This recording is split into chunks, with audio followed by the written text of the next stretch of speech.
Bienvenidos a un nuevo video tutorial de química biológica. En esta oportunidad nos centraremos en el tema 8 y vamos a ver los controles que tiene el metabolismo intermediario. En el video tutorial anterior vimos que una célula de organismos superiores, como por ejemplo las células eucariontes, tienen un complejo mapa de vías y rutas metabólicas, ¿no?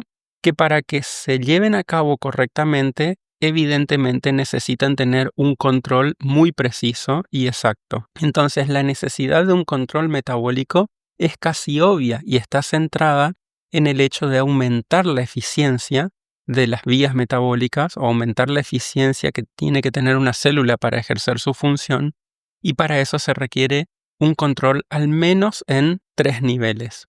Los organismos superiores tienen la posibilidad de compartimentalizar estas reacciones, es decir, mientras que en la mitocondria puede darse la biosíntesis de un compuesto, por ejemplo, en el citoplasma ese compuesto se degrada. Y entonces eso no sería posible si esas dos reacciones tienen que darse en el mismo compartimento, por ejemplo, ¿no? También otro punto clave de regulación son las enzimas. Habíamos dicho en el capítulo anterior que hay ciertas reacciones en las vías metabólicas que son imposibles de llevarse a cabo si no fuese por la catálisis específica de una enzima que es un catalizador biológico, ¿no? Y en aquellos organismos que tienen la posibilidad de contar con un sistema endocrino, también tienen hormonas que ya vamos a ver que son generalmente proteínas o péptidos que llevan a cabo funciones biológicas específicas que influyen sobre el control metabólico de una célula. Empezando con la primera y la más sencilla de entender, si uno observa una célula eucarionte, puede ver que hay distintas organelas. Y en cada una de esas organelas se lleva a cabo una función particular, que puede ser anabólica, como en el caso de los cloroplastos que llevan a cabo el proceso de fotosíntesis, o catabólica, como puede ser, por ejemplo, la beta-oxidación de ácidos grasos que ocurre en el interior de la mitocondria, o bien anabólica, como puede ser la síntesis de proteínas en el retículo endoplásmico rugoso o de lípidos en el retículo endoplásmico liso, en fin. Pueden coexistir una gran variedad de reacciones gracias a que cada una de ellas se lleva a cabo en un compartimiento. Entonces, esa es una forma de regular el metabolismo intermediario. ¿Qué ocurriría si distintas reacciones que tienen objetivos opuestos se llevan a cabo en el mismo lugar? Por ejemplo, la síntesis de ácidos grasos. La síntesis de ácidos grasos se da en el citoplasma y como es un procedimiento anabólico, obviamente demanda la utilización de ATP. Si en el mismo lugar, a medida que se fueran construyendo esos ácidos grasos, se catabolizaran y se oxidaran nuevamente a acetil-CoA, entonces toda la energía empleada se devolvería, pero en definitiva la célula estaría haciendo ciclos inútiles que no conducen a ningún lado salvo al desperdicio de energía. En el siguiente punto, el control de las enzimas. Ya saben que las enzimas son catalizadores biológicos que disminuyen la energía de activación de una reacción y de esa manera aumentan la velocidad de una reacción química. Entonces, las enzimas pueden trabajar solas o aisladas. Entonces, regulando la velocidad de catálisis, uno puede regular la velocidad de flujo a través de una vía metabólica. Estas vías metabólicas tienen características especiales y ciertos puntos en donde son susceptibles de ser reguladas, la vamos a ver a continuación, pero el punto central está en regular la velocidad de catálisis, ¿no? Es lo que vemos en esta sección. Ahora, uno puede regular la velocidad de catálisis regulando la cantidad de la enzima o bien regulando la velocidad de actuación de la enzima, es decir, regulando la velocidad de catálisis. Estos dos conceptos están muy ligados, ahora ya vamos a ver, pero cuando hablemos de actividad enzimática, vamos a estar viendo varios ítems que influyen efectivamente sobre la actividad enzimática. Vamos a empezar por el primero. Vamos a ver vías en donde las enzimas están aisladas, como puede ser, por ejemplo, en el mecanismo en la vía de degradación de la glucosa, como es la glucólisis. Vamos a ver que son una serie de 10 reacciones en donde cada enzima es independiente del accionar de la otra. Muy por el contrario, existen enzimas que trabajan en conjunto, como por ejemplo el complejo PDH o de piruvato deshidrogenasa, que vimos en el ítem anterior, en donde teníamos 3 enzimas que trabajaban mancomunadamente con 5 coenzimas y entonces lograban la descarboxilación del piruvato. Las vías metabólicas tienen determinadas características que son susceptibles de ser reguladas, como les dije antes. Una enzima genera un producto que a su vez es reactivo de la siguiente enzima o sustrato de la siguiente enzima que produce otro producto y a su vez este producto es sustrato de la siguiente enzima, ¿no? Entonces, una vía puede darse en un sentido y tener un objeto metabólico, como por ejemplo el catabolismo del sustrato A, que va a terminar en un sustrato D, pero luego de la acción en cadena de varias enzimas. Y si uno invierte el proceso como para a partir de D lograr construir A, entonces invierte el objetivo metabólico de la vía y entonces ahora se vuelve una vía catabólica, ¿no? Entonces el camino de la biosíntesis de un compuesto es diferente de aquel que conduce a su degradación. No siempre es posible esto, no siempre la mera inversión del sentido de la vía genera un cambio en el objetivo metabólico, pero muchas veces sí se da. ¿Para qué ocurre esto? Digamos, ¿qué propósito tiene el hecho de tener reacciones en cadena? Bueno, nos estamos asegurando que de esta manera los procesos sean termodinámicamente favorables, es decir, que efectivamente la degradación de A en D pueda darse y entonces D sea un compuesto mucho más estable que A. Entonces eso genera una fuerza impulsora en la cadena de reacciones para que efectivamente D se pueda degradar a partir de A. Y finalmente, esto permite también una regulación recíproca. ¿Qué es una regulación recíproca? Si, por ejemplo, el paso de B a C implica la acción de E2, cuando se produce C, entonces C puede estar frenando la conversión de B en C. Y al mismo tiempo que E2 se produce, se está inhibiendo E4. Entonces, de esa manera se evita la aparición de ciclos inútiles, como recién habíamos visto. Vamos a ver varios ejemplos de este tipo. También las características de estas vías metabólicas en cadena permite al bioquímico experimental, por ejemplo, identificar cuáles son los sustratos de esas enzimas. Entonces, si por ejemplo uno puede generar un mutante en donde uno produce una deficiencia o una mutación a nivel genético que impida la síntesis de una enzima, por ejemplo, la enzima 2, vamos a suponer, ¿eso qué va a mostrar en el experimento? Que como la enzima 2 está mutada, B se empieza a acumular y nunca aparece C.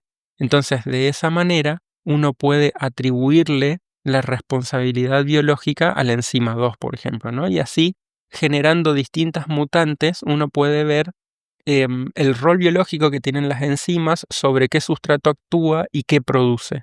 Esto también sirve, por ejemplo, para generar inhibidores farmacológicos específicos de una enzima y de esa manera tratar una patología, por ejemplo. Las enzimas que producen la síntesis de colesterol son susceptibles de ser inhibidas por unos compuestos que se llaman estatinas, y entonces a todas aquellas personas que tienen patologías centradas en esta enzima, por ejemplo, empiezan a producir mucho colesterol o triacilglicéridos, por ejemplo, entonces farmacológicamente se le puede dar una droga que inhiba esas enzimas y de esa manera uno tratar la patología asociada. Acá tenemos un ejemplo en donde tenemos la glucólisis, que implica la degradación de la glucosa y la conversión a piruvato a través de varias enzimas que son reversibles, pero hay el paso, ya lo vamos a ver, pero vamos a ver que la fructosa 6-fosfato se convierte en fructosa 1,6-difosfato a través de la acción de una enzima que se llama fosfofructoquinasa. Bueno, si uno controla a esta enzima, entonces al mismo tiempo que estimula a la fosfofructoquinasa, inhibe a la enzima que hace lo opuesto, por ejemplo, ya vamos a ver que se llama fructosa 1,6-difosfato-fosfatasa. A esto denominamos regulación recíproca. A su vez, las enzimas que producen una fosforilación generan reacciones irreversibles, es decir, una vez que este proceso se fosforila, no se puede dar la reacción en sentido opuesto. O sea, la misma reacción en sentido opuesto no se puede dar. Necesitamos de la acción de otra enzima específica que remueva el fosfato para pasar a fructosa 6-fosfato, por ejemplo, ¿no? En cambio, otras reacciones catalizadas por otras enzimas pueden darse en sentido reverso, no las fosforilaciones, por ejemplo. Yendo específicamente a lo que es velocidad de catálisis, la cantidad de la enzima en una célula juega un rol clave. Si recuerdan del tema de enzimas, habíamos visto que la velocidad máxima, como su nombre lo indica, es la velocidad con que una enzima a una dada concentración cataliza una reacción. Si yo quería aumentar la velocidad máxima, no me quedaba otra más que poner más enzima en el sistema de reacción, es decir, aumentar la concentración de la enzima. Bueno, una célula puede hacer exactamente lo mismo. En determinadas circunstancias puede sintetizar más enzima y entonces de esa manera aumenta la velocidad de catálisis. No todas las enzimas tienen esta posibilidad. Tenemos los denominados sistemas constitutivos, en donde la cantidad de enzima no varía. Pero, como su nombre también lo indica, tenemos los sistemas adaptativos en donde la célula puede o no sintetizar enzimas que aumentan su concentración naturalmente y se ajustan o se adaptan a la eliminación o la síntesis, por ejemplo, de un determinado sustrato. También se da lo opuesto, que necesitemos reprimir la acción de una enzima. Entonces, las primeras se llaman enzimas inducibles. Cuando aparece un determinado sustrato, él por sí mismo provoca la síntesis proteica de la enzima.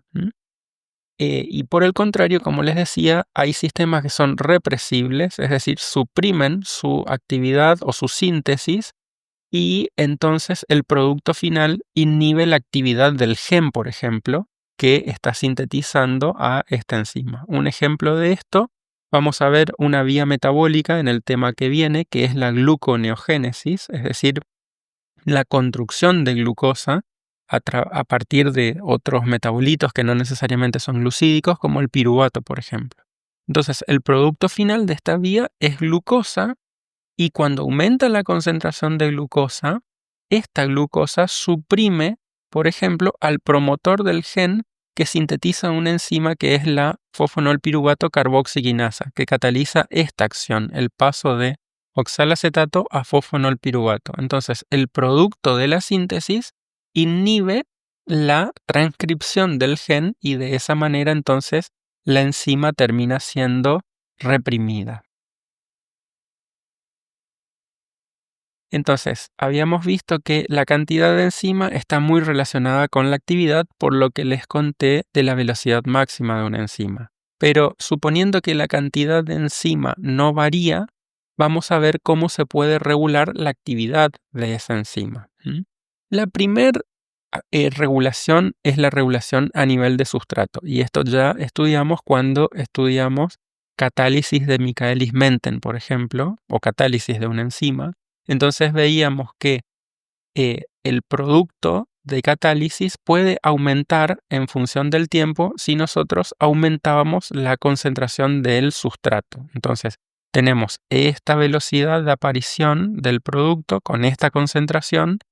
Si aumentábamos la concentración a S2 o a S3, aumentaba la pendiente de la curva de velocidad, ¿no? Entonces podemos decir genéricamente que a mayor concentración de sustrato hay un aumento de la velocidad de catálisis hasta saturación, es decir, hasta que lleguemos a la velocidad máxima, en donde, reitero, si queríamos subir la velocidad máxima, teníamos que aumentar la concentración de la enzima, que es lo que vimos en el ítem anterior.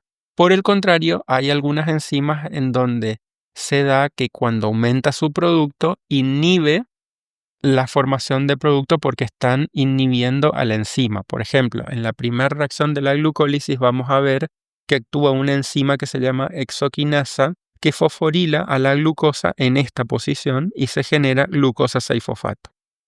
El producto de catálisis inhibe la enzima, entonces se da esto, una formación de producto por inhibición competitiva. Entonces ven cómo la enzima a una dada concentración puede sufrir variaciones en su nivel de actividad.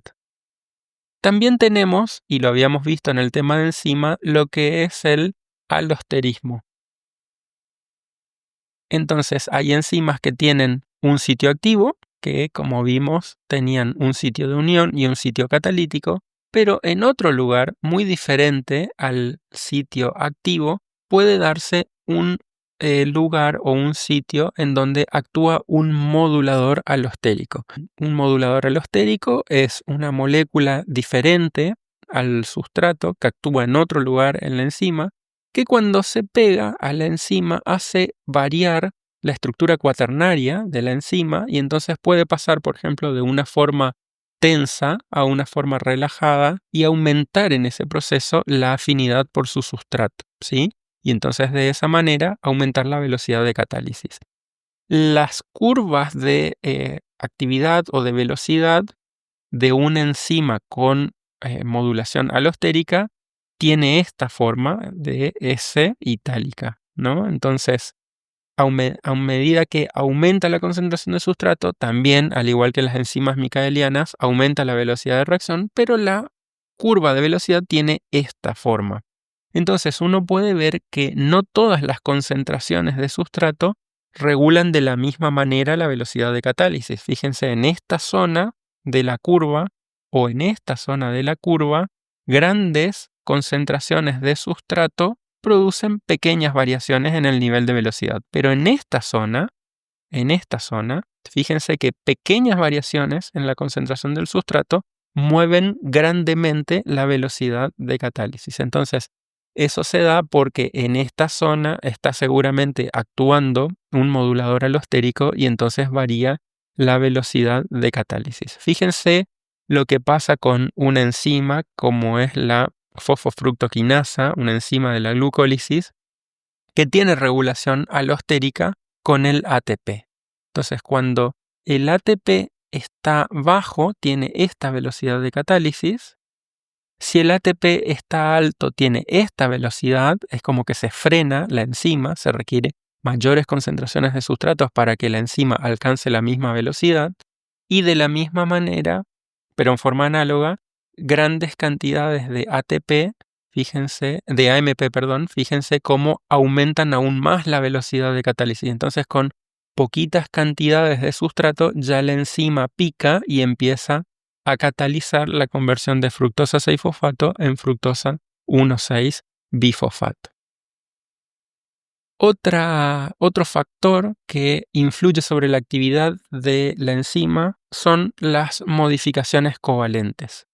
Una enzima puede metilarse, puede fosforilarse, puede ribosilarse, es decir, o puede sufrir glicosilaciones o modificaciones lipídicas, es decir, ocurren reacciones químicas sobre la enzima en un sitio distinto del sitio activo y de esa manera la enzima puede aumentar o disminuir su velocidad de catálisis. El caso más típico es el de la fosforilación, pero en general todos son frecuentes, pero posiblemente este sea el más típico, en donde algún aminoácido de la enzima expone un oxidrilo y una enzima que se llama quinasa, existen distintos tipos de quinasas, produce la transferencia de un fosfato del ATP a un oxidrilo de la enzima y entonces se forma un éster fosfórico en donde la enzima termina fosforilada y un ATP se degrada a ADP. Esta fosforilación puede o bien aumentar la actividad de la enzima o bien disminuirla. ¿A dónde se produce la fosforilación? Como les dije, en un aminoácido, y ese aminoácido puede ser una treonina, entonces se produce la fosforilación aquí. Puede ser una serina, entonces se produce la fosforilación en el oxidrilo del carbono 3 de la serina. o bien puede ser una tirosina y entonces puede fosforilarse en el oxidrilo que está en el anillo aromático de la tirosina. Muchas veces estas quinasas fosforilan y catalizan su reacción, como por ejemplo el caso de la glucógeno fosforilasa. Esta es una enzima que toma glucógeno y empieza a degradarlo fosforilando el carbono 1 de la unión glucosídica alfa 1,4 del glucógeno, generando glucosa 1-fosfato. Entonces, cuando la enzima fosforila, rompe la unión y genera este producto. Pero a su vez ella, que es una quinasa, es activa cuando está fosforilada. Entonces, cuando está desfosforilada es inactiva. Es decir, que otra enzima, otra quinasa, tiene que fosforilarla para poder activarla. Esa enzima se llama glucógeno fosforilasa B, que a su vez es inactiva cuando está desfosforilada. Otra quinasa la fosforila, se activa y entonces ahí recién puede activar a la glucógeno fosforilasa. Es decir, vamos a ver que hay cascadas intracitoplasmáticas de fosforilación que van activando una enzima y esa enzima activa a otra enzima y a su vez esa otra enzima activa a una tercera. Y entonces así, como producto final de esa cadena, se termina activando la enzima clave del ciclo metabólico que se quiere regular. Estas son las modificaciones covalentes. Puede darse otro caso, como el caso de los zimógenos, en donde las enzimas se sintetizan y ni bien se sintetizan son inactivas. Es decir, lo que se sintetiza es un precursor y una vez sintetizado el precursor, por algún mecanismo se activa. Estos precursores inactivos se denominan zimógenos y en determinadas circunstancias pueden activarse. Vamos a ver solamente dos ejemplos. El caso de las proteínas zimógenas de la coagulación sanguínea.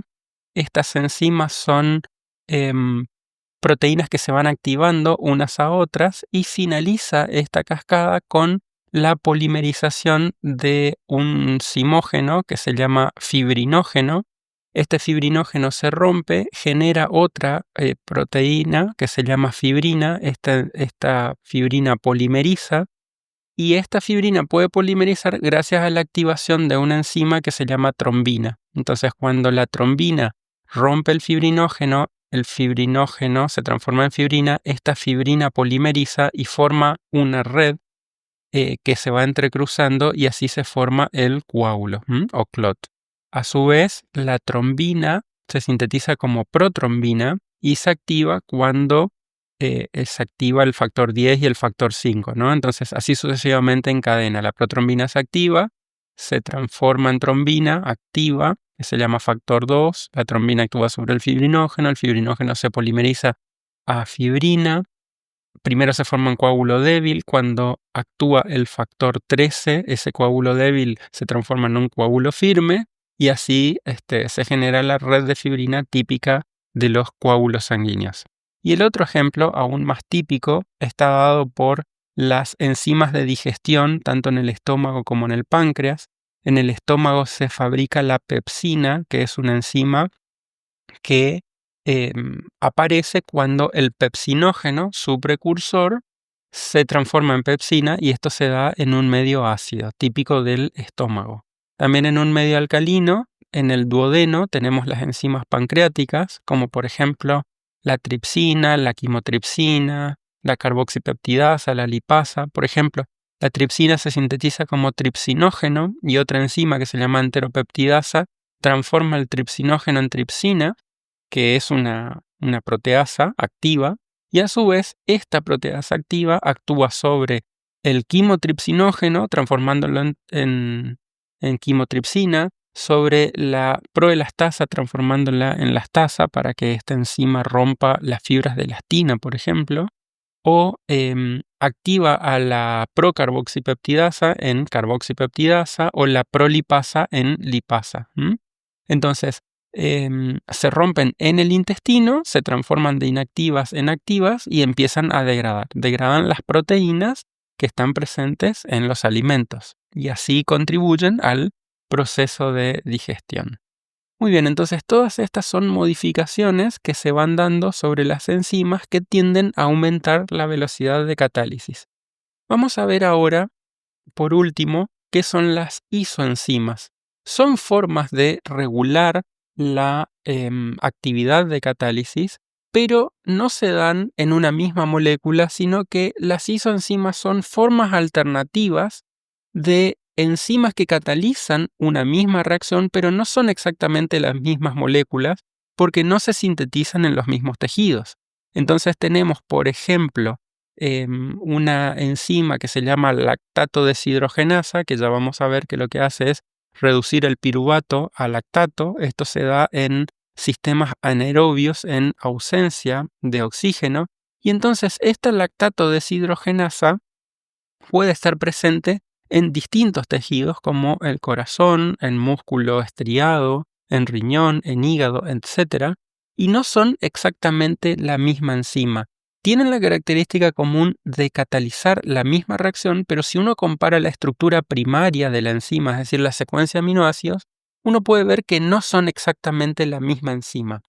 ¿En qué difieren? Bueno, esta diferencia en la estructura primaria puede a su vez generar pequeñas diferencias en la velocidad de catálisis. Entonces, hay enzimas que, por ejemplo, en un determinado tejido no son necesarias que catalicen una misma reacción con una dada velocidad, pero en otro tejido sí, por ejemplo, ¿no?